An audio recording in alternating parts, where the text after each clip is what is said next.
All right, what's happening, everybody? Welcome to another episode of Let There Be Talk. It is June. Is it June? Yes, it is the month of June. June 8th, a Monday. And it is a metal Monday, I must say. It does not get any more metal than my guest today. Before I talk about him, I want to say real quick that this episode is brought to you by Molekule. Molekule air purification reinvented for every room in any home. All right, the guest today is been someone I've been trying to get on for a good 8 years, I would say. You know, I drew up a little list when I first started the podcast almost 9 years ago. Who do I want to have on? And Gary Holt was definitely in that list. Gary Holt is the king of the band Exodus, which I consider Bonded by Blood, their debut record, and a lot of people consider it the all-time greatest debut thrash record ever. And we could sit here and argue that over and over and over, but when I put it on myself, anytime, from the day I got the record to just a couple days ago, listening to it for the millionth time, it comes on and it immediately takes me back to the early 80s in San Francisco and that organic, insane, brand new scene that was just about to explode out of the Bay Area, the thrash metal scene. Of course, Gary Holt is the master riff writer and also incredible lyrics. It was great to have him on and talk all kinds of Exodus. Of course, I wanted to have him on during the Thrash January. And after seeing the film Murder in the Front Row and having the coffee table book, it was just incredible to see this band, especially in the documentary, just get its full glory. I loved it. I love this man, and I love that he has been playing metal, thrash metal, his entire life. The whole time in Exodus, and then for the last group of years in Slayer, filling in for when Jeff passed away, all the way to the last shows, which I saw the last two shows ever at the LA Forum.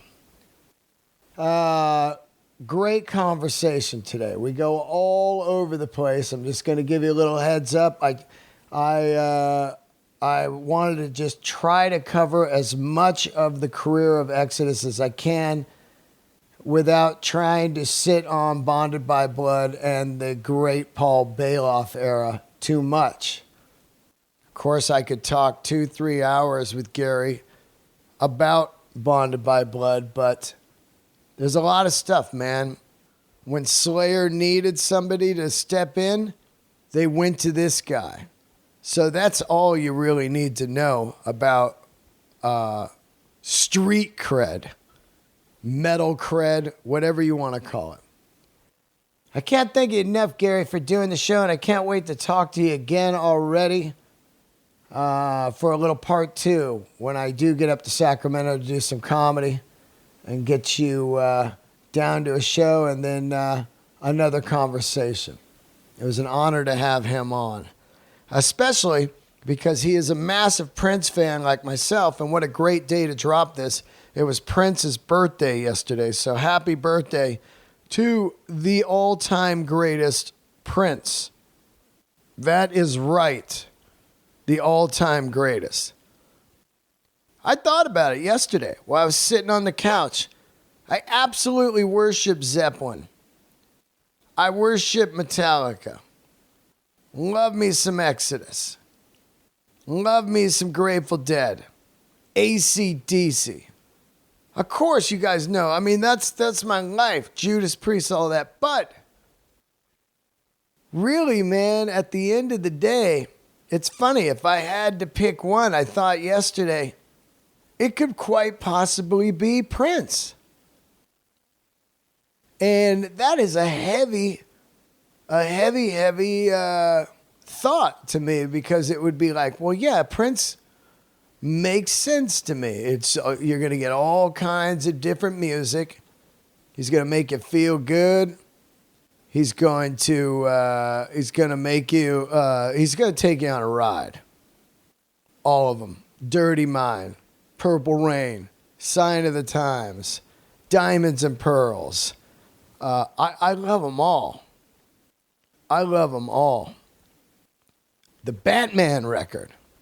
Anyway, happy birthday to the great Prince. And also, when you're done with this episode, throw on Bonded by Blood today and look at that sequence of music. Bonded by Blood, Exodus Attack, and Then There Were None, A Lesson in Violence, A Metal Command, Piranha, No Love, Deliver Us to Evil, Strike of the Beast.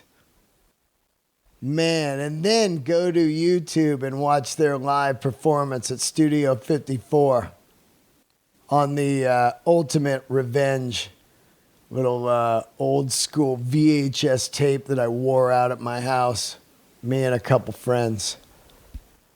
By the way, I got to talking to Gary about injuries and everything, and from playing metal over the years, and I'm sure a lot of guitar players are tuned in today. And I'll tell you what, man, I've been using CBD Lion for a good 6 months now for my neck aches and my knees and my wrists, all that stuff. CBD Lion. This stuff is incredible. THC free, so you don't have to worry about piss tests. Gluten free, scientifically formulated, not tested on animals, third party tested. This is not your truck stop bullshit. This is clean, real CBD. Unscented body lotions.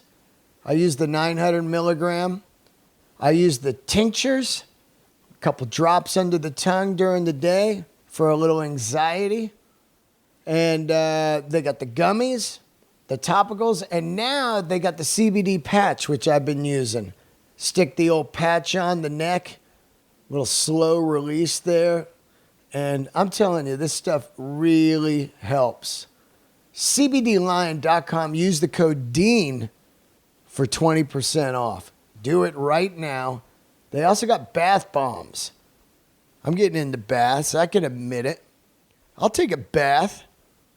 I'm not afraid. I'm not a girly man.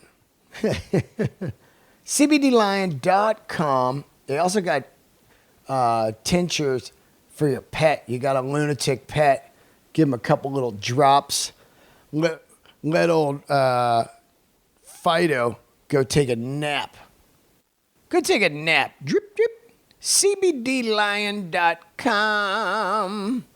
Use the code DEAN for 20% off. All right. Before we do get to the episode, I want to thank the new Patreoners. There are 79 Patreon bonus episodes and incredible support from all the Patreoners. Stay Frosty, brand new Patreoner. The old shout out there, the Van Halen song. Chris Ekstrom, awesome. Sherman Greeley. Robin Martinez, happy birthday, girl. CVD, all right, cool, good name. Dwayne Hoffman, Robin Yates, Evan Boyle, Tyler Hoffman, and Hazard Ground. Sounds like a band. Mark Zeno and Matt Pascarella, Hazard Ground, and Jim Mercury, or Mercery, is the Del Raiser of the week. And if you do sign up for Patreon, I'm getting ready to do a couple free Q&A Zooms for all the Patreoners. A little zoomy zoom. By the way, this episode was done on Zoom, so sounds a little different, of course, than the high-quality Let There Be Talks you're used to. But it is the quarantine style. And I'm just glad to have Gary on. Fantastic human, man. Get ready for their new record. Eventually, they're getting ready to go track it here in the summer. And I can't wait to hear that. Little Zetro on vocals. All right, here we go. Gary Holt.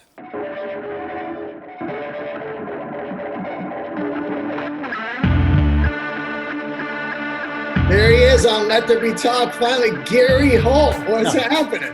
Not a whole lot, man. Just writing riffs and fucking staying safe. Oh my God. Hey, look at this shirt I wore for you. Dude, you didn't even have to stand up. I recognized it by the top of the. You didn't. Yeah. Bay Area boy. I spotted that font immediately. I know, right? It's so, the Stone is such a, to me and you and everybody else, it is our CBGB, our whiskey a go-go, and it's so underrated, right? Yeah, it's like, I think a lot of us in the Bay Area didn't really appreciate it till it was gone. Well, I think because if you think about it, you just thought clubs were just clubs. And now, and we had a lot of them, When you look back on it, you're like, holy, this is the, other than Ruthie's, it's the ground zero of thrash metal. Yeah, one of them. If you want to go back to the beginning, you got to go to the old Waldorf. Yeah, of course. Old Waldorf. Half of the people who went on to become titans of the Bay Area thrash scene had never walked in the door of that place. You had to be OG to be there. I would just go on Mondays, Metal Monday, Yeah, and they had the Metal Monday and Best of Metal Mondays and then your basic regular rock shows and all that shit. It's fucking rad. Yeah, everyone played there. AC/DC played there on their first USA tour.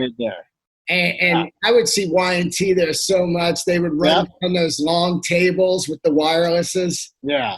Bands that I thought were going to be huge, like Hans Naughty and not Hans Naughty. No, sorry. That's a whole nother story.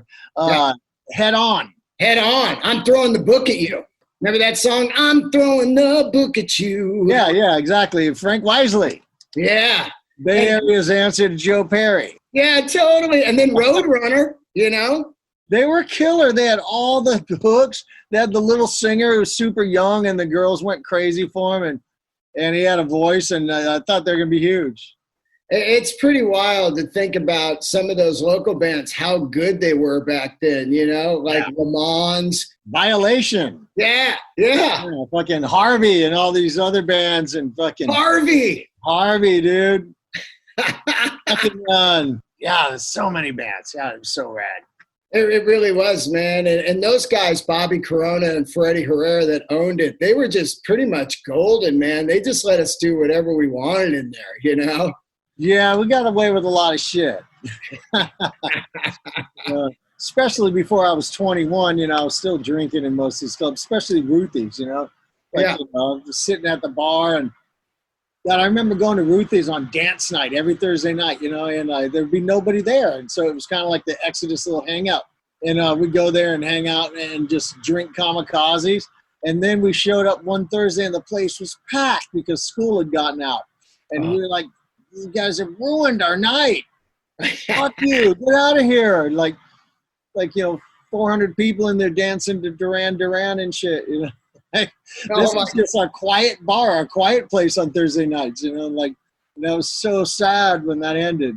Oh my God, that place is pretty epic, man, to think about. It's funny to watch Murder in the Front Row, the documentary, because it really seems like a zillion years ago. It really was. It was, yeah. No, it's so long ago, but man, the impact in my brain of just memories of that whole time is just golden. I look at that and go, oh yeah, that film, Mm-hmm, yeah, I gotta watch it again. I got the DVD now, but it's like I gotta hook a DVD player up again. I haven't had one hooked up in so long. Everything's on demand or streaming, Yeah, DVDs are like, that's DVDs and CDs. Do you have any CDs? I still have thousands of CDs. I like having my CDs. Wow. I like having my DVDs. I just haven't hooked it up. And I'm lazy. Like, I'll buy albums in iTunes that I have because I'm too lazy to rip it in my computer, hook my phone up, transfer it over to my phone. I'll just hit my phone and just buy it.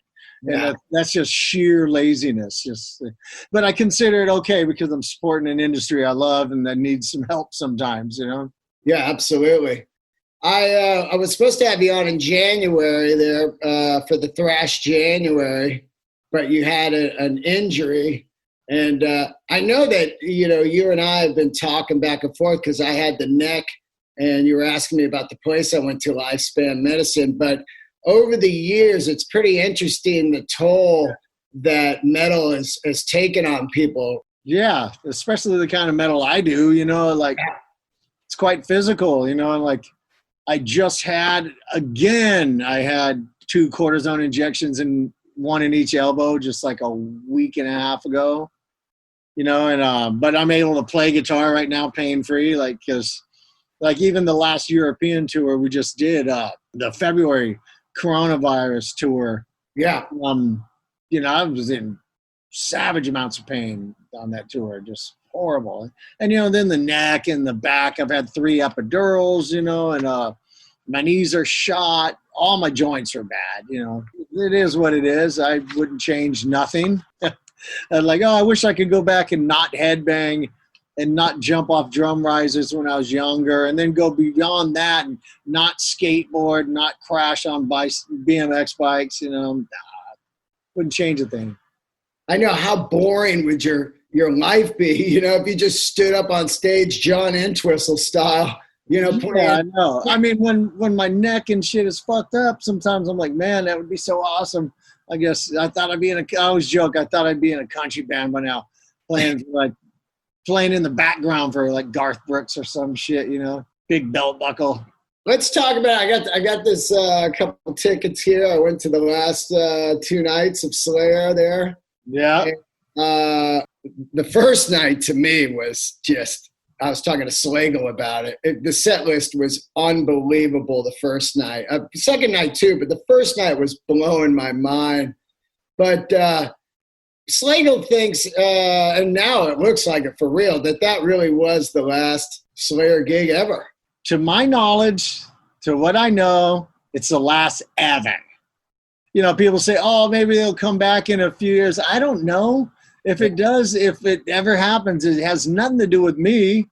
Right. It's like someone else would call and say, we want to do this. But to my knowledge, it's done, and I think it should be that way. The band went out fucking on a bang, went out on Slayer's terms. And how many people get to say they did that, everybody's happy doing their own thing. I'm happy as fuck, not that Slayer made me unhappy. I was treated like family, but I'm back with my first family, my real family. Yeah. Not my step parents. I'm back with, not my step brothers. I'm back with my real brothers. And, and that's where my heart is. And I missed it, and I was missing it more and more all the time. Now, that Bay Area tour that you guys just did, Testament and Death Angel, the coronavirus hit all you guys. You got it, right? Yeah, I got it. I tested positive. Wow. Now, how bad did you have it? Was it like a long time or mild? Or I was pretty fucking sick for a couple of weeks. At first, because knowing what Will Carroll went through, my first response was when I talked to people about it is like, it wasn't that bad. It was like a really bad flu. Well, the flu fucking kills people. Yep. And the flu can make you wish you were fucking dead. Yeah. And so I started thinking about it. Yeah, I was pretty fucking sick for good 14 days. It took so long to force the issue to get a test.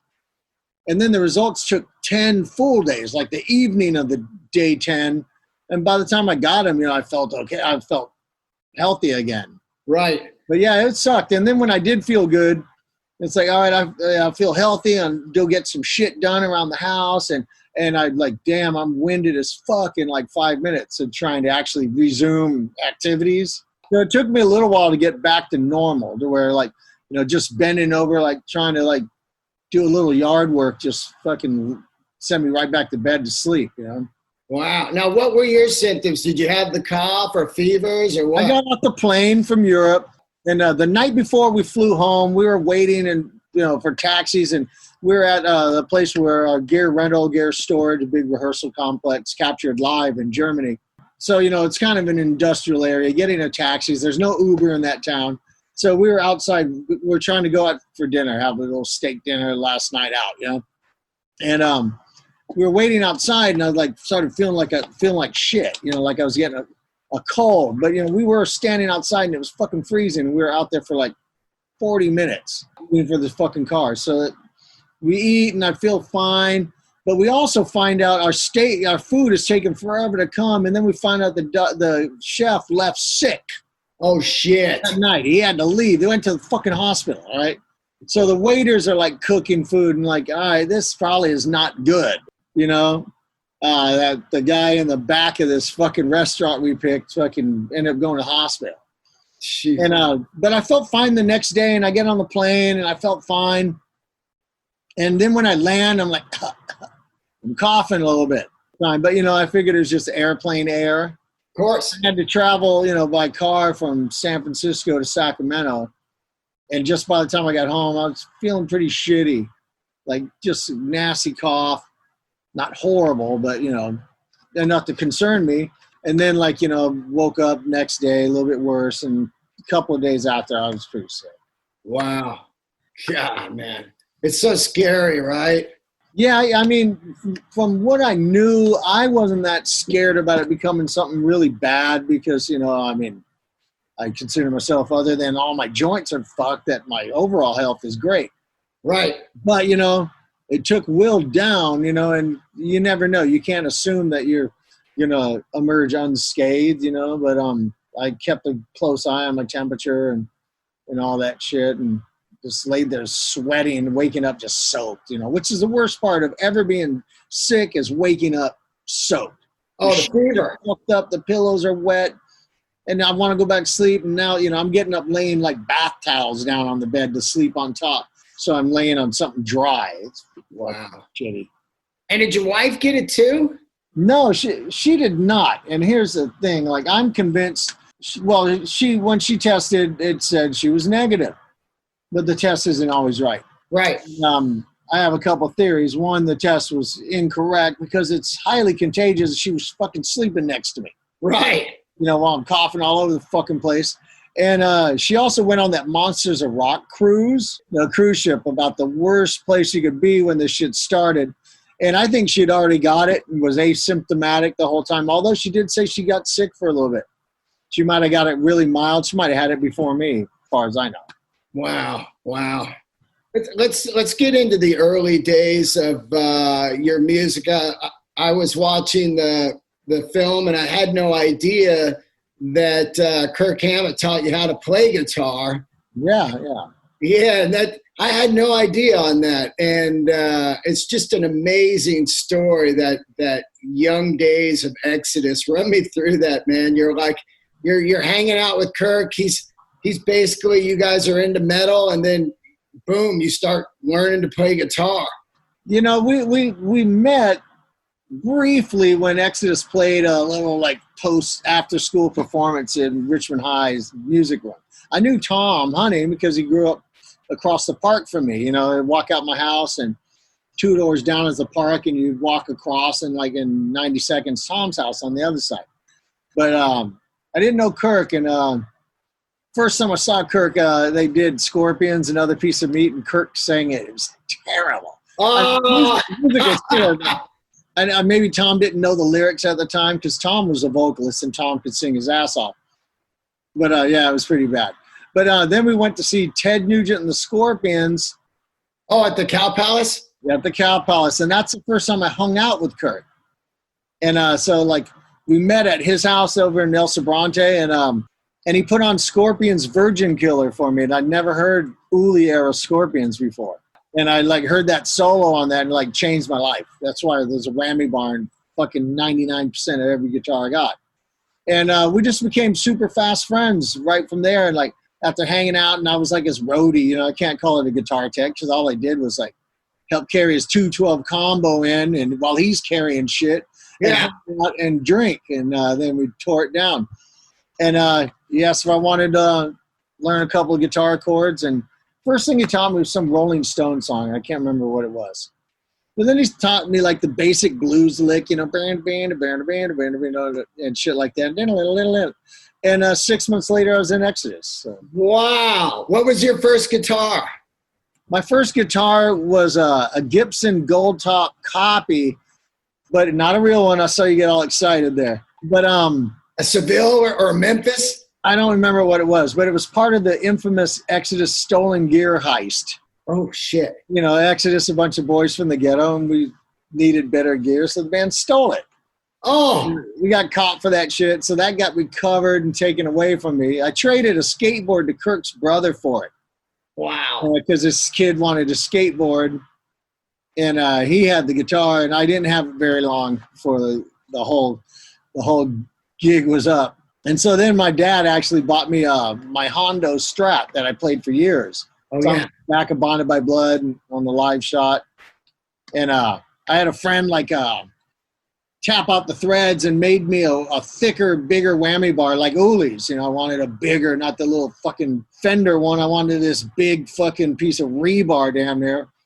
And put a humbucker in it, and I played that thing for years. I would trade a very expensive guitar to have it back. But I smashed it up at New Year's Eve at the Bill Graham Civic. Oh, that was a great night, man. Traded the body, the broken pieces after the show for an 8-ball of cocaine. So. Love it. I love it. That's funny. I love, you know, I was talking to Kirk a little bit about the drug days, and then I realized, you know, I think I'll talk to Gary about it because it's really more Gary's usage, but there was a lot of speed going on back then, man. I remember hanging out, and it was like, I think without any like speed meth, there would be no thrash metal.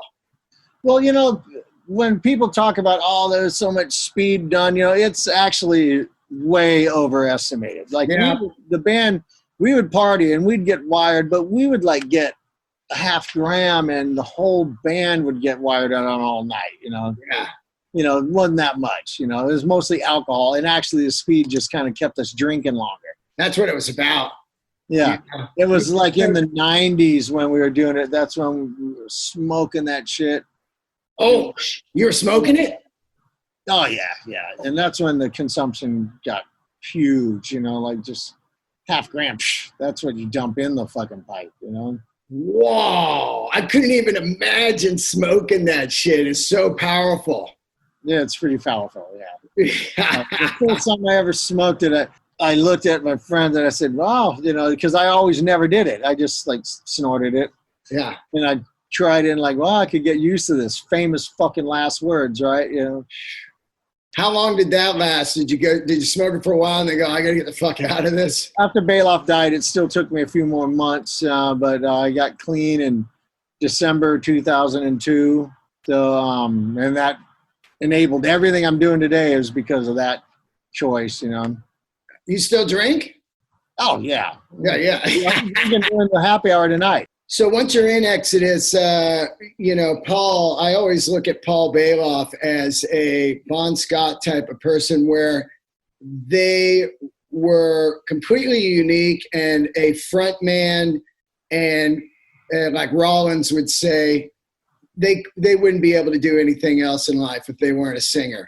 You know, there was like a long stretch where Paul wasn't a singer, but he was living in Monterey at the time when we reunited in '97. He was living in Monterey, and he would like build sand castles for the tourists and shit.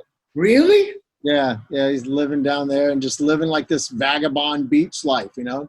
Wow, I never knew that. What made him land down in Monterey? A way to fucking find some kind of life that didn't require a job. Yeah. You know, I guess because, you know, he was solely suited to be a thrash metal frontman. You know, he wasn't suited to fucking go get a day job. He wasn't cut out for that. You know, he's not meant to like cut his hair off and, you know, go work anywhere. You know, he's meant to be Paul fucking Baloff. Unbelievable, that guy. I mean, yeah. When he came back to Exodus in '97, Yeah. he was living in this little Airstream trailer. Oh, rad. He sold it to two different people and bounced out of town. Oh, in Monterey, you mean? Yeah. Like, I guess two different people showed up to tow it away. Like, what? I bought it off him. No, I bought it. Oh, my God. Classic Baloff.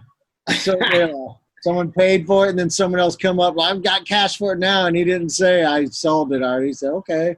Oh, shit. I remember going to a party with you guys, me and my buddy Steve McDonald, and it was over in Berkeley, like in the flats or whatever. So I think it was like one of your guys' houses or whatever, and this fork war broke out where you guys were all stabbing each other with forks. Yeah, we've done that a few times. Oh my God, I was like, what the hell is going on here? I remember once we were at a house party in Berkeley somewhere, and up on this shelf about at least 8 feet up in the 8 feet high was this one of those, the little geisha dolls. You used to see them in people's houses. Yeah. Like, oh, yeah. fabric and stuff. And I couldn't do it again if you gave me a million tries. And first try, I took a fork and I flung it as hard as I could and buried it right in that geisha's chest, dude. Wow. Like, yes! And I could never do it in 1,000 tries. Not in a million tries. It was just the most luckiest of lucky shots. And it had to be the first shot was lucky. Oh, my God, dude. I wish I had a video camera back then, but now everybody has one in their pocket. When you guys, start playing and the draw gets pretty good, like fast style, man. Like you guys get popular. Like I was going to shows and they were full. How quick do you get the record deal from when you guys get up and rolling with Paul and everything? Well, we got the record deal pretty fast, but there was a well-documented year delay after recording the album to actually getting out, because we signed with a brand new record label and it was basically two fans, starting their own thing. And we were all their growing pains, kind of one of those things had we signed with someone more ready to go, we would have had our album out right, on the heels of Kill 'Em All and all that, and then we wouldn't have been behind anybody because, right. In the timeline of thrash metal, we're in front of everybody. But, it is, I don't waste any time on regret. I think regret is just a backwards way of thinking. It's just like putting your feet in sand and trying to move forward, Yeah. Oh, I wish I did this. All I can do right now is just keep going, and make crushing records and not worry about, who's in the big 4, big 5, big 6, or whatever the fuck you want to call it nowadays, Yeah, that stuff's dumb, It's like just to think about what ifs and all that. I don't subscribe to that. For losers. Yeah. I mean, I've done a lot of shit that falls firmly in the category of losers. Drug addict, fucking, all that shit. But, I don't dwell on it. It's like, it is what it is. You learn from your life's experiences and I learned a lot. I'm still learning, I'm still learning shit that I should have known a long time ago. Yeah, I hear you, man. And I think as you get older, you're willing to listen also and to learn, instead of being like, nah, you don't know what you're talking about. Yeah, exactly. You listen and you also pay attention, when we were younger, we didn't bother to learn where our money was really going or any of that shit. We just, where's the backstage? Where's my vodka? Yeah. Yeah. Not what are the, can we sit down and go over the tours grosses and all that shit. I got my monthly salary, partied, and I didn't question the rest, Yeah, it's funny now because as you get older, thrash is it's huge right now again, and now you can really look at it as okay, let's figure out it's as a business, instead of just I'm not out this party and it's I'm going out to work. Yeah, I mean, and it is a business, and yeah, sure, I miss the days. I don't miss the days of not knowing where my money went. I miss the days when there was no money. you know, playing backyard parties for free beer at my friend's house for his birthday. That shit was fun because there was a innocence of youth there because we were 17 years old and playing heavy metal and just like getting drunk or smoking weed and talking about everything we were going to do in the future, you know. And that was a magical time, you know. Oh my God, the Bay Area during then is just beyond magical time. There's just clubs all over, there's bands all over, and there's fans all over, you know? Yeah, exactly. I think that 89 earthquake kind of wiped out the San Francisco music scene for a long time too, because it took down that Broadway Embarcadero part of the freeway, and you could no longer just get up on Broadway in minutes. It became a nightmare. Yeah, it did become a nightmare, but I think the owners of the clubs just decided they're just going to cash out, you know. The Stone became, a strip club for a while, right? Yeah. You know, Keystone Berkeley is like a Kinko's Copy or some shit like that. Wow. You know, and even places like, you know, the Berkeley Square is some kind of little furniture store now.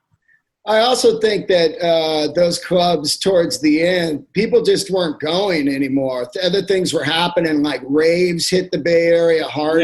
Yeah, the rave scene, that sucked Rick Hunold in hard. Yeah, was he into it? You should see the guy dance. He was a master at it. Really? I've seen that dude. We were in Italy somewhere, and we went out to some bar, and they started playing some fucking music. Yeah. And he had a crowd around him as he was just soaking sweat, just fucking just going for it like a gangster. Wow. So he can dance. Rick Hunold can dance.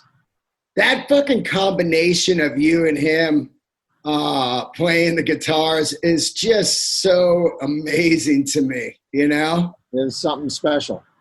What's he up to?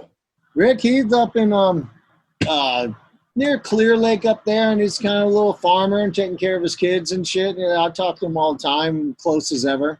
Still like the best guitar player on earth. Lead guitar-wise, he's always better than me. But, Yeah. Yeah, it's just ridiculous how good he is. Is he just working a job or? He's working a job. He's a farmer. Oh, all right. I get it now. I'm like, what? Yeah, he's a farmer up north somewhere. That's great, man. That's a great gig. I don't know if I'm supposed to say that. Yeah.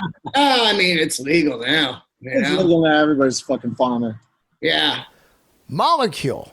Air purification reinvented for every room in your home.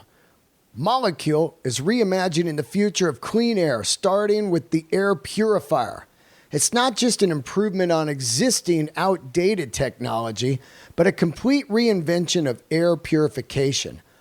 Molekule's core technology, PICO, or photoelectrochemical oxidation, was developed to actually destroy harmful pollutants in the air, like VOCs, bacteria, mold, and viruses, instead of just collecting them on some old filter. That technology is out. This is brand new, state-of-the-art stuff.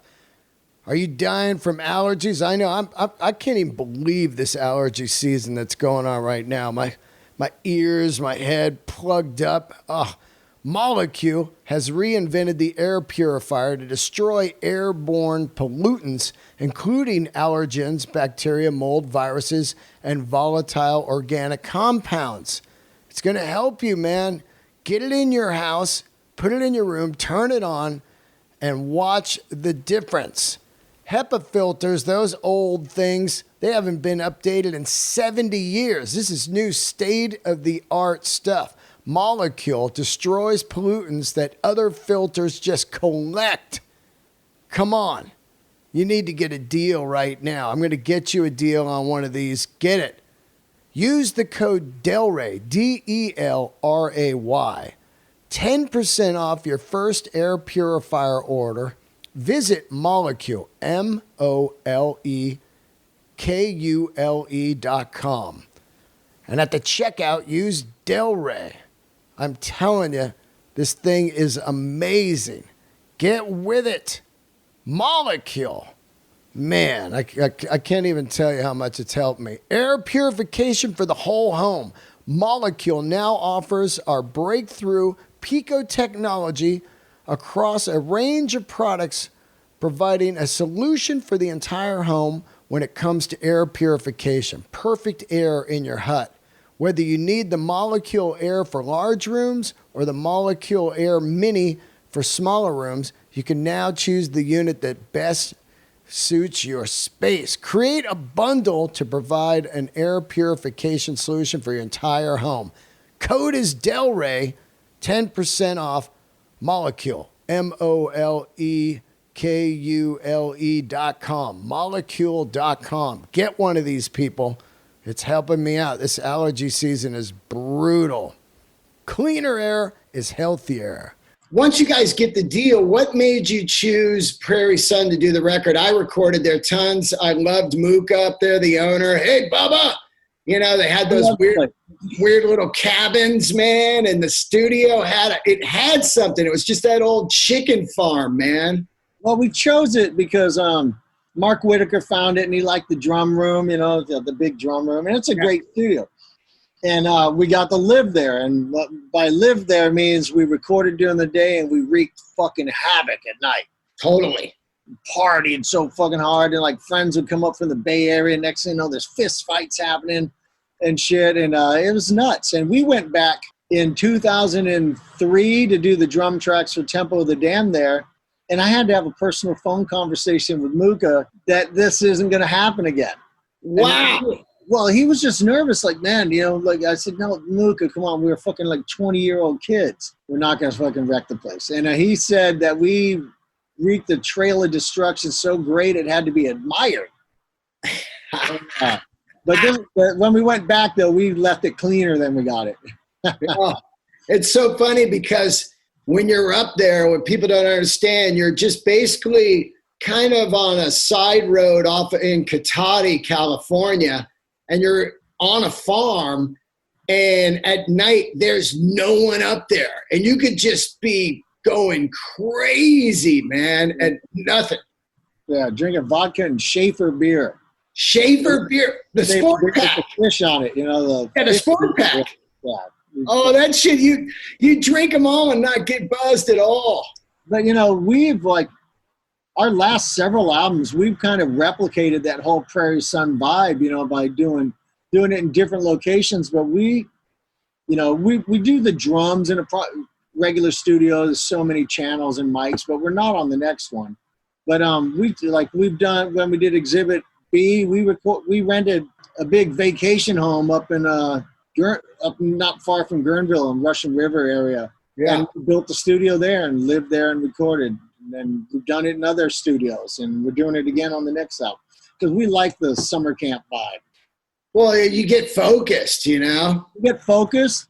One guy gets tired, and you still got usable hours in the day. The next guy goes. You know, you're all there, and if I'm not doing solos and Lee is, you know, I'm manning the barbecue grill, and it's fun, and we get to live the album. You know, it's like.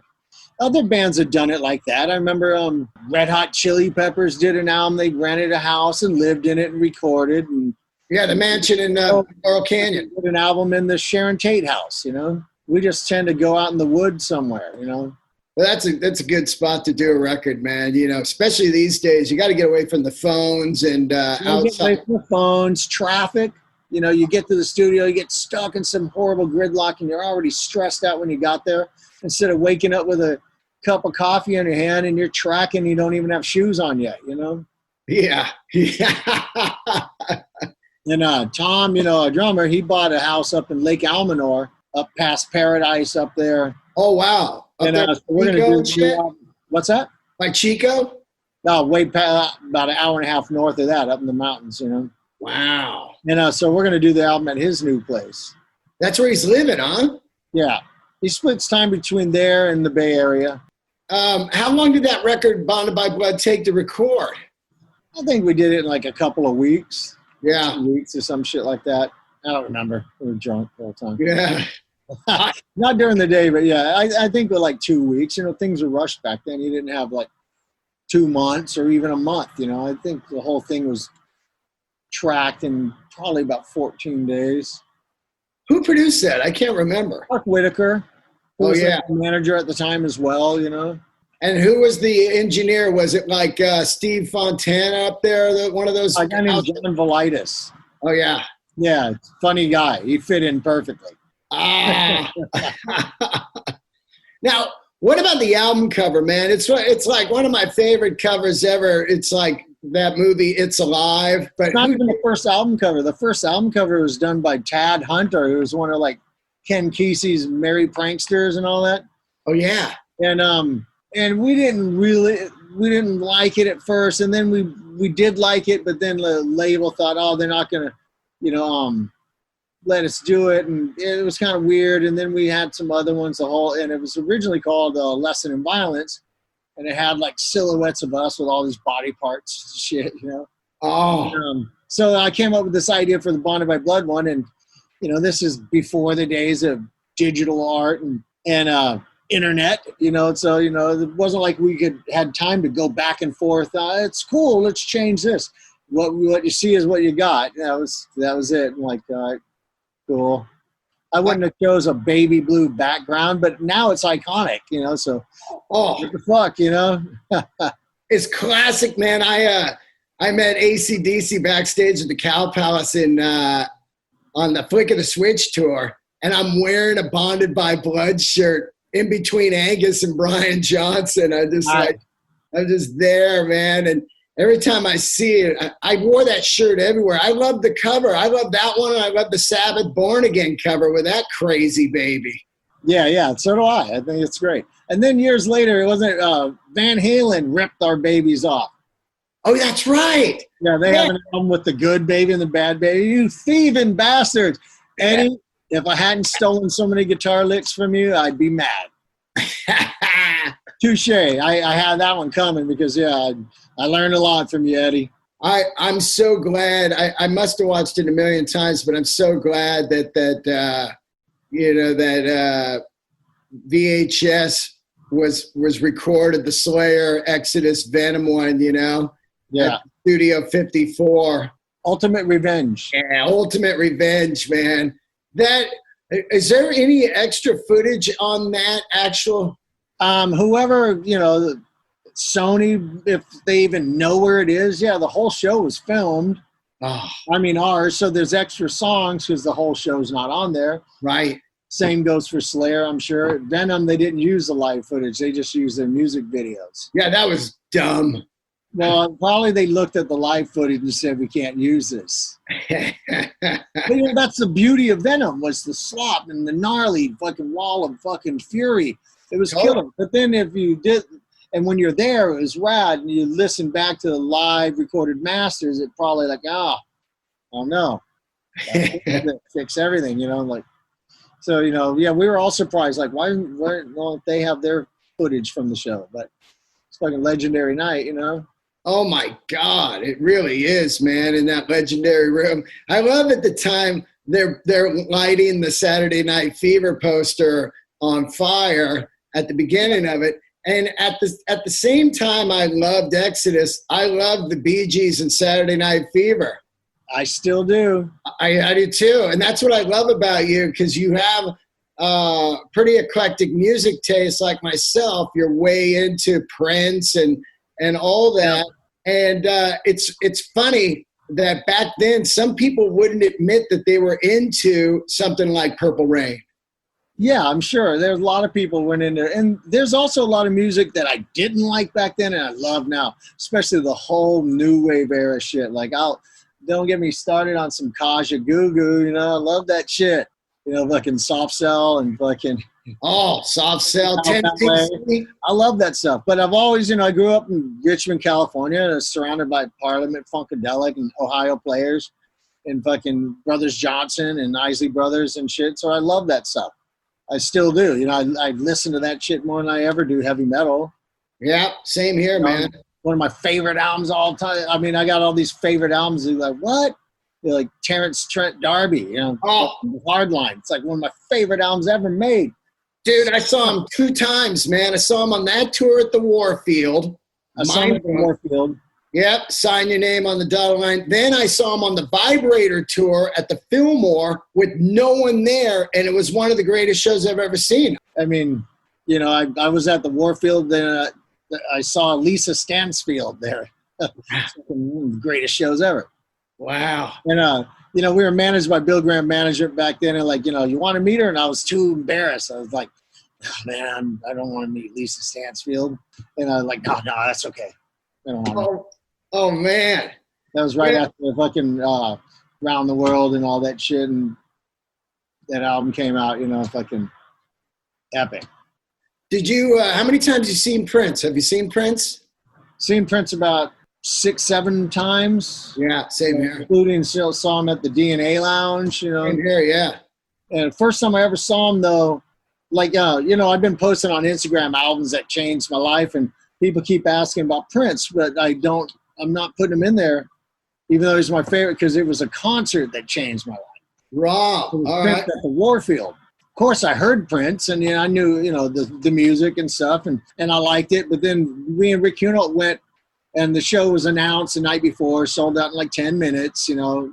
And we were 7th row center, and it was Prince, and he had Sheila E., and he had Jerome there. Yeah. Fucking the whole revolution. And it was the gospel. I'd never seen anything like it. I'd never seen music commanded like that. Fucking just, it was like James Brown and the Beatles and fucking Parliament and everything all wrapped up into one. It was fucking the best concert I've ever seen. Yeah, I mean, and they're all playing. You know, a couple weeks ago, they threw up a full concert from his hometown on the Purple Rain tour. And, you know, I saw all these tours back then. I loved Prince, man. Sign of the Times is a masterpiece to me. Album, yeah. Oh, my God. Ballad of Dorothy Parker, Starfish and Coffee, or, you know, Housequake. But I saw him, man, and then I was watching this concert a couple weeks ago. It was like a Saturday night free thing to help for the lockdown. And you just can't even believe how fucking, not just him, but the other people in the band, the Doctor, Lisa, and Wendy, I mean, I can't get over it. Now you have, your wife got you one of those sign of the Purple Rain. Yeah. Yeah. Now who made that? Schecter built them for the Prince estate, and like, so she ordered me one for, I think it was for my birthday. It took so long to get it, I kind of get confused on what the gift was for. Wow. You get something near your birthday, but it took forever, and it was supposed to come last November, and I don't think it came till February of this year, and she ordered it in the summer last year. Wow. How's it play? Plays great. I'm still setting it up a little bit, but right now I'm kind of in like writing mode. Sounds great, plays killer. So I got like my number ones out right now, you know, like it's easy to like flood the couches with guitars because I do it all the time. Like, you know, you can't sit down because there's just guitars leaning against all the furniture. Yeah.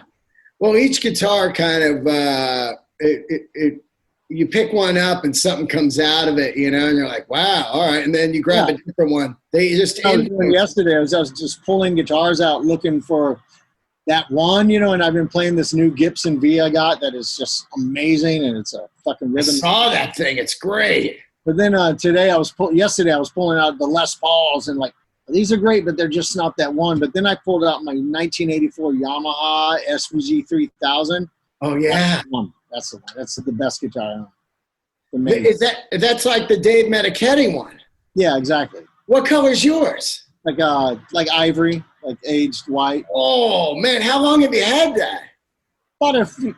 Maybe about 6 months ago or something. It's showroom new. It's barely got a scuff on it. No buckle rash, nothing. It's got the abalone inlay all the way. Oh my God, what year is it? 84. 84, the year I graduated, the year Bonded by Blood came out. Yeah, no, 85, so it's even a year older. It's just the most in-tune sounding guitar. It just is perfect. But the stock pickups were so clean, like no gain at all. Like jazz guys covet them. So EMG made me a set of passives that look like the stock ones because I didn't want to change the look, so it sounds amazing. Wow, where'd you get that, eBay? No, a guitar store I follow on Instagram up in Seattle. Shit, what a score. Yeah, I bought it the second I commented. How much? Mine. Oh, how much was it?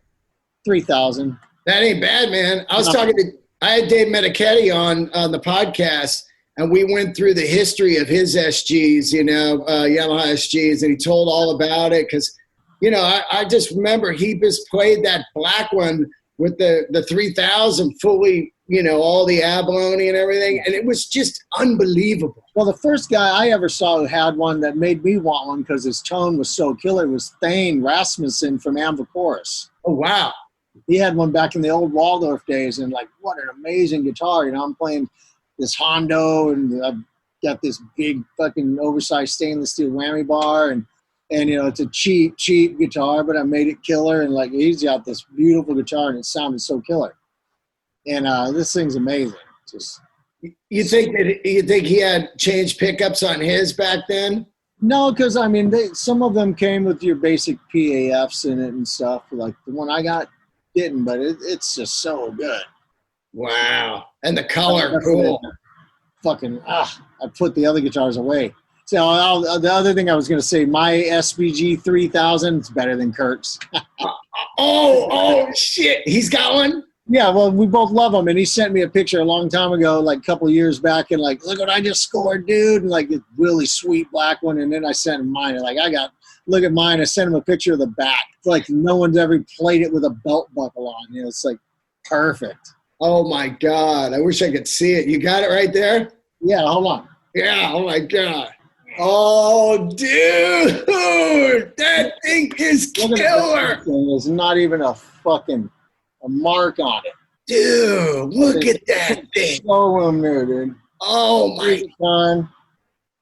Oh. Not a scratch. The headstock doesn't have a single chip on it, although it might since I just tagged it on the shelf. Oh, my God. Oh, that thing is beautiful, dude. Yeah, it's fucking great. Oh, my God, that is a score. It's so funny. I've been talking about those guitars for years on my podcast, and then there you got one. And Kirk, they're amazing. Well, I had one of the cheap ones. Oh yeah, those suck. Back in the '80s, the one they made with a whammy bar, and I played it on almost all the tracks on Pleasures of the Flesh, and it was just solid black one color, and I took some white pinstriping tape from the auto store and made binding on it. Which was cool. It looked great. It gave it that look like it had it had a surround, And I love that guitar. And I always wanted one of the good ones, so I'm stoked. This, when my world in metal is done and I'm just an old guy playing for fun at a bar, that's one of the guitars I keep. Yeah. My wife was like, really? And I'm like, yeah. If I was paring it down to just keeping 3 or 4 guitars and make myself happy and shit, that's one I hang on to. Let's talk a little bit. You and I grew up in the Bay Area, and I talk a lot about Day and the Greens. How many of Day and the Greens did you go to, and how monumental was it to you? Because to me, it really just game changer in my life. Yeah, absolutely. I can't even remember how many I went to because, I never saved all my ticket stubs. I do have a keepsake folder in a Rubbermaid tub with a bunch of that shit in it. But yeah, I went to a bunch of them, fucking every summer. That's what we did, saw Bon Scott there and fucking. Yeah. Fucking, what was it, Livewire? Yeah. Seeing Thin Lizzy there with Gary Moore and Ted Nugent and Journey and Black Sabbath with fucking Dio and Nazareth and Mahogany Rush and fucking Aerosmith and everybody else, just countless bands, and for what, $10? Yeah.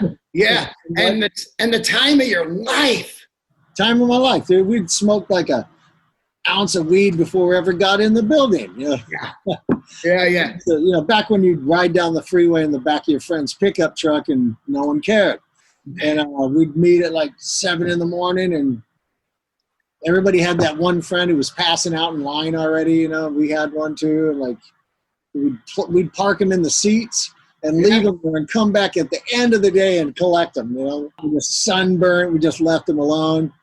Kansas, seeing them there, and fucking Gamma. Gamma. Now, that's what I wanted to talk to you about, because you put up Gamma 1 as one of your records. And Gamma, I think, is one of the greatest bands ever out of the Bay Area. Oh, easily. Those first two albums are as good as it gets. It's unbelievable. The difference between Montrose with Hagar and then Gamma. Gamma is so violent and dark and heavy. It's incredible. Yeah.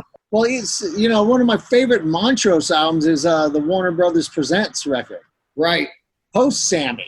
Right. It's a darker, more metal record. It's like fucking super metal. And Gamma continued on from that with that, I remember one of my favorite concerts I ever saw was Gamma at Valancourt Plaza on the free concert series in the summer in San Francisco. Wow. When they'd set up the flatbed trailers and put on the free shows there, and that was just rad. We were just front row against the trailer and just, yeah. Dude, Ronnie was so amazing. I would see Gamma like all the time at the Phoenix Theater in Petaluma, and I'd just be front row. He had that Strat with the Bill Lawrence pickup that would move up and down, just routed, and he could slide it up and down. And they would just come on, and they play like, Ready for Some Action. Yeah.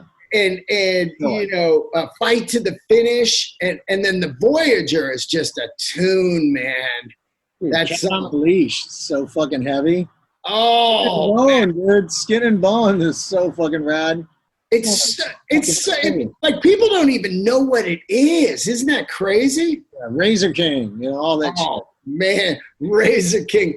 And then they had Fitz. That guy Fitz on keyboards. He played like with Hagar and I think Night Ranger too. But that guy was killer, man. The sound of second one, they had Denny Carmassi on drums. Oh, God. The second one with the sharks cutting through the grass, that album cover. Right, yeah.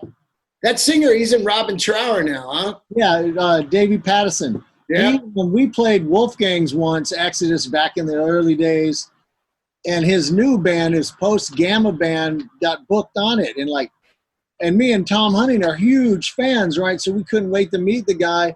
And we were so disappointed that our crowd was so not nice to him. They were pretty closed off back then, because it wasn't like he got up there and he was playing some fucking like stupid pop music. He was playing some blues rock, which now we could do that, and Exodus could play and everybody walk out and tell him how great it was. Yeah. Back then, it wasn't fucking metal. That Exodus and shit. Me and Tom went and apologized to him. We're like, we're really sorry. We're huge fans. And, I remember he was living in San Rafael, and he'd sing like on Thursday nights at this place called the Mayflower.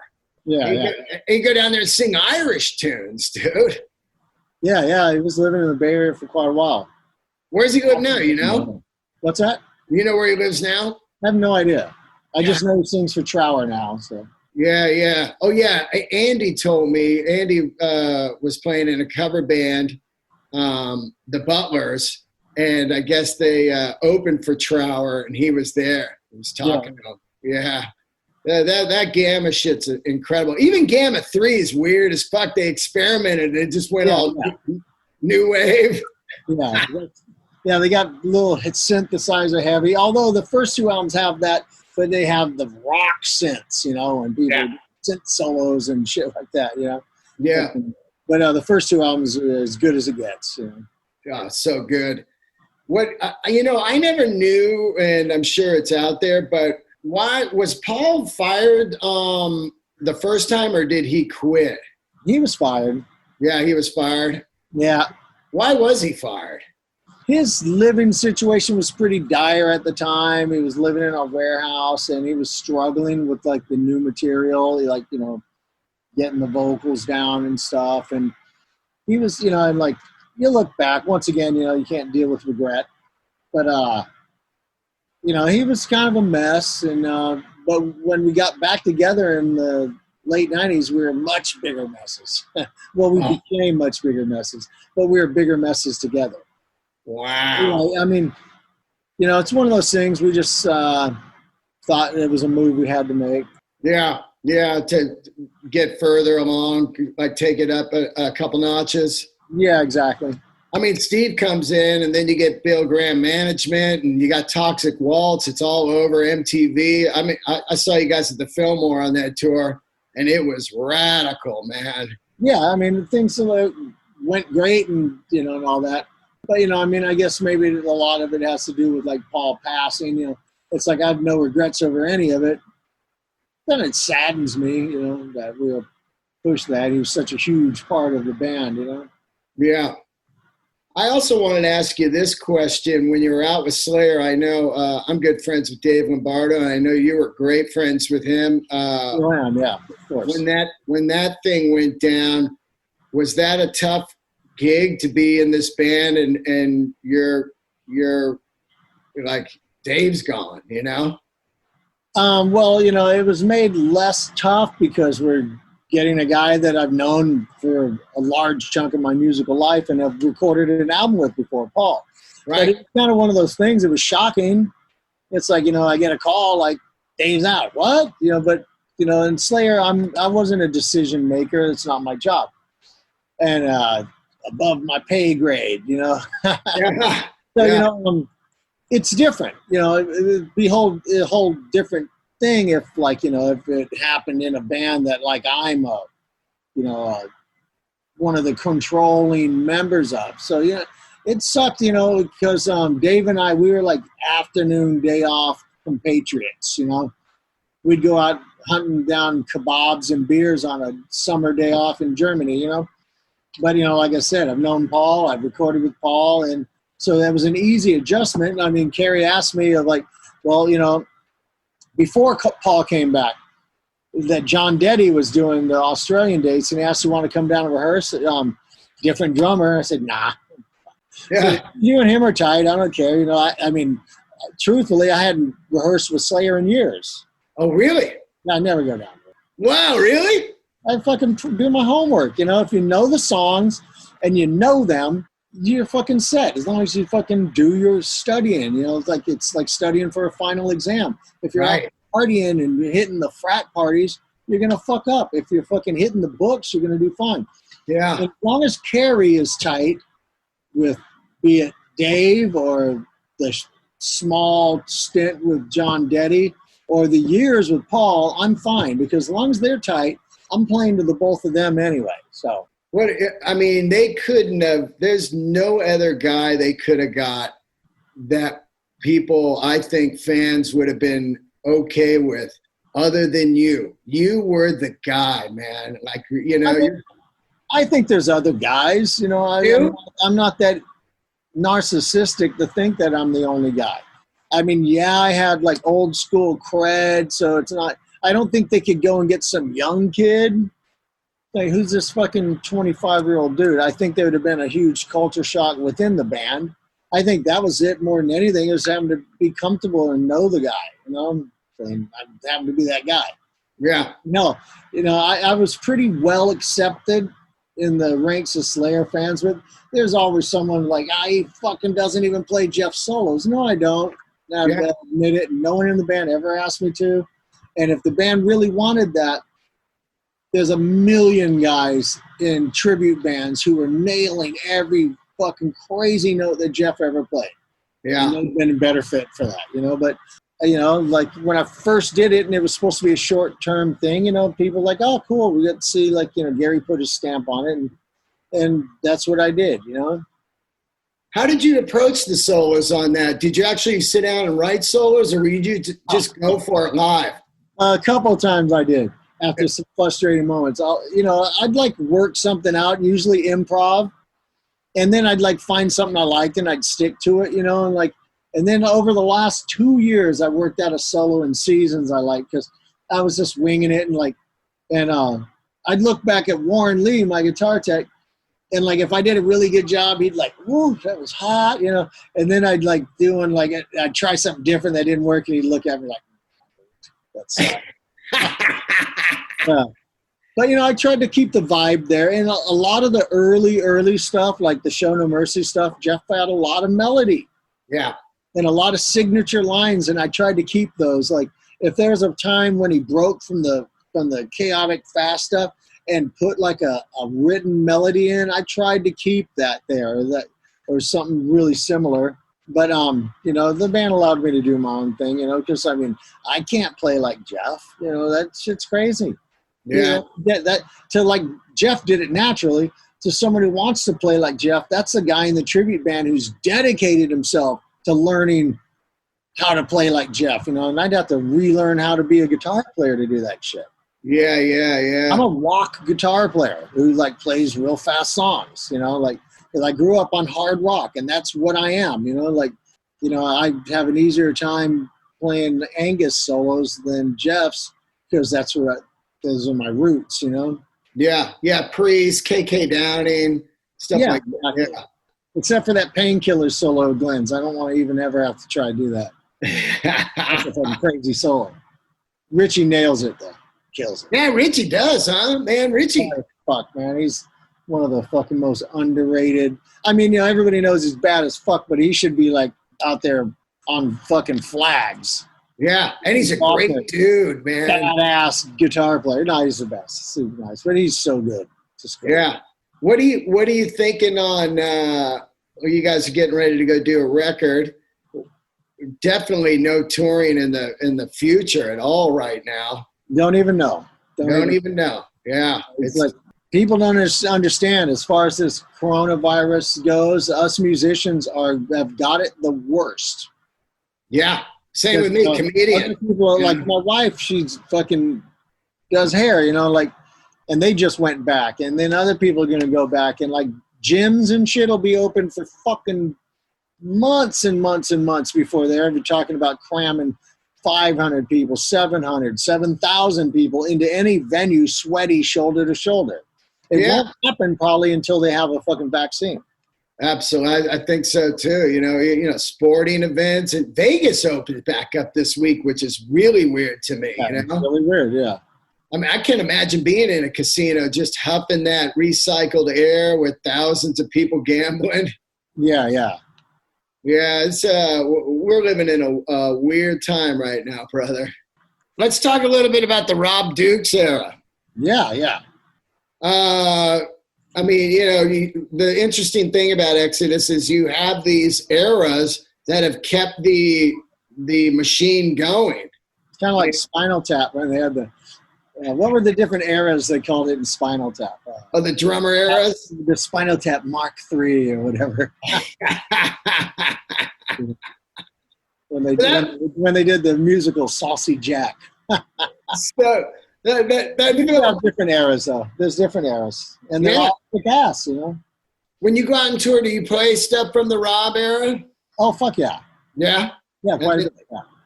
Yeah, I haven't seen favorite stuff we ever done. So you know. Oh wow. Yeah. What happened with him? It just ran its course.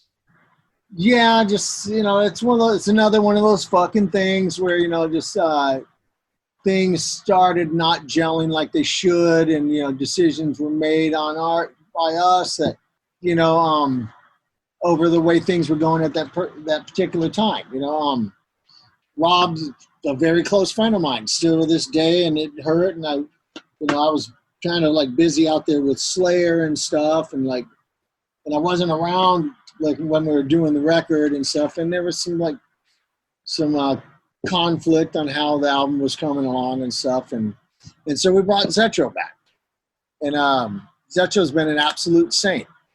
He's been a different guy, you know. I mean, he's always been a killer singer. It's a fucking thrash metal legend, but there were personality conflicts like galore in the old days, you know. Like, oh really?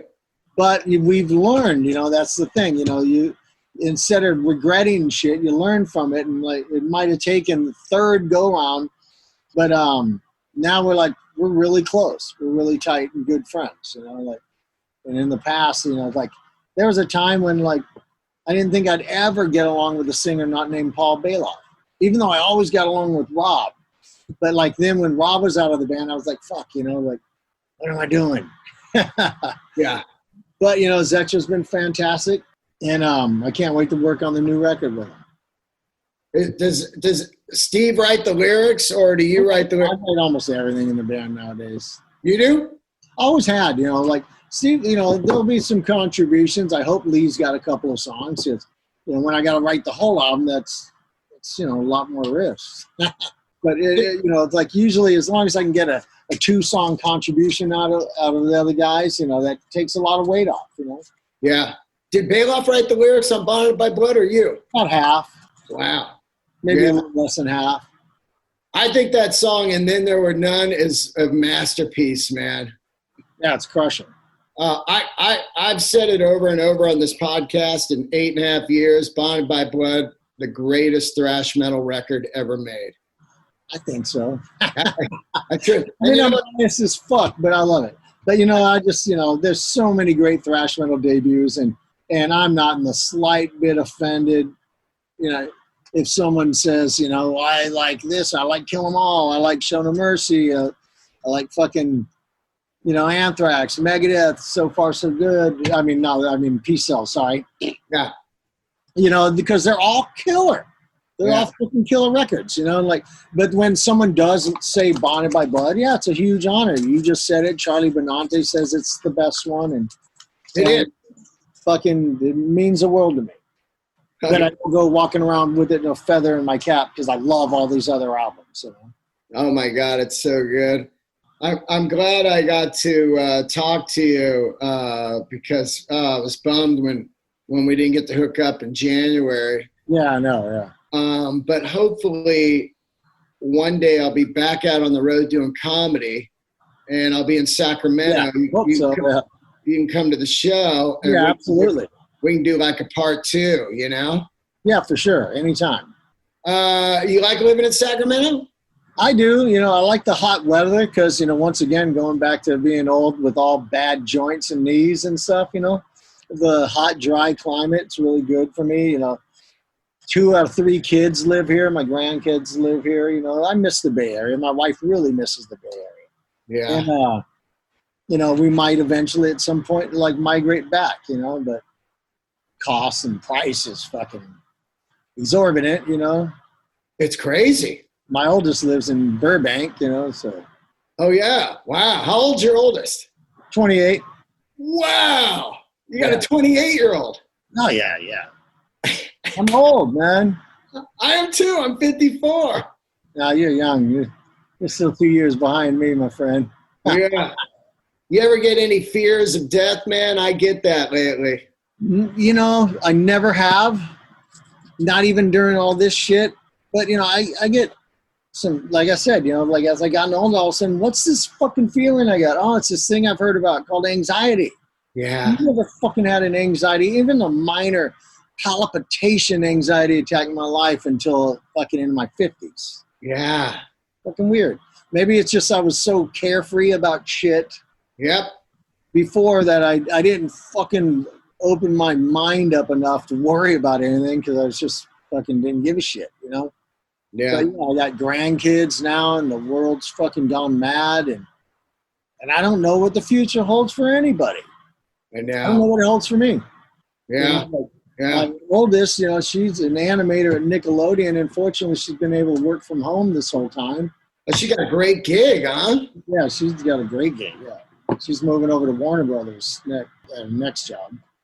I keep saying animation's going to be bigger than ever now because people can just do the voiceovers at home and the other people draw it, and you don't have to be around people. She's the storyboard artist. Yeah, that's cool. Super proud of it. So yeah, I don't know what's going on. It's fucking crazy. Are you a stand-up comedy guy before I get out of here? Yeah, not like Rob Dukes was. Rob would sit on, by himself on the bus and just listen to stand-up, and he'd start cracking up, and I'd say, what's so funny? And then he'd put it on, and I'm cracking up. So yeah, it's I do like it. I like comedy. I like to laugh. We need more of it nowadays. I know. I need to when I'm not playing guitar, to put on some good comedy and stop watching the fucking news. Yeah. But at the same time, I feel that's almost irresponsible to not stay abreast on what's going on out there. And then you get the other side saying, oh, you're just falling in, listening to the media's lies and shit. But, I'll trust my own eyes. I want to know what's going on out there, I think the number one thing is, man, it's if everybody, and as stupid hippie as it sounds, if everybody could just like come together, man, and it's wild that they can't do that. You know, even during the coronavirus time, where people were just like, "Fuck that, it's fake," or whatever, they couldn't even like lend a hand to somebody that's sick and dying. You know? Yeah, I blame the internet on half that kind of shit, because you just have mass access to disinformation. Like, Yeah. we didn't used to have that. I miss the day when there was no social media. I mean, I could live without it. Yeah. Here I am on Instagram and got like 280,000 followers, and I miss the days when I fucking had none. Yeah. Yeah.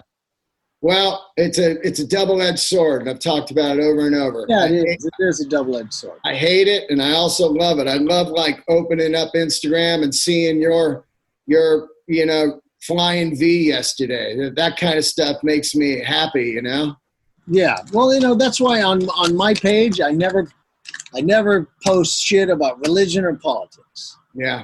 I'd rather have everybody just commenting, going, "Killer guitar," or "Great that you got to see your grandkids," or fucking, "Haha, that was funny as fuck, happy Catterday," than fucking it just fucking turn into some all-out internet war over fucking nothing. Yeah. There's enough pages for that. And that's why I'm like, if that's what people want, they can go somewhere else for it. I'm just going to post cat memes. Yeah. Okay, we need more cat memes. It's great talking to you, man. Dude. I've loved your playing my whole life. You're one of the greatest riff writers of all time. You are the blueprint of the greatest thrash metal record, and it's so great to just look at this kind of shit right here. Yeah. Your high school yearbook, basically. Day on the dirt, dude. Come on. Right there. Yep. Day on the dirt, dude. It's our day on the green. Yeah, I loved it. Yeah, totally. Anyway, this will be out Monday in like 2 days. So Cool. If you have anything you want to say, or you got nothing to promote, we got nothing to promote. Nothing to promote. Yeah, but looking forward to hearing the new record, and and I can't wait to see you up in Sacramento, man. Cool. And I'll see you in a little while. All right, thank you so much. Dude, I'll talk to you later, dude. See you, brother. All right, bye-bye. Later. Later.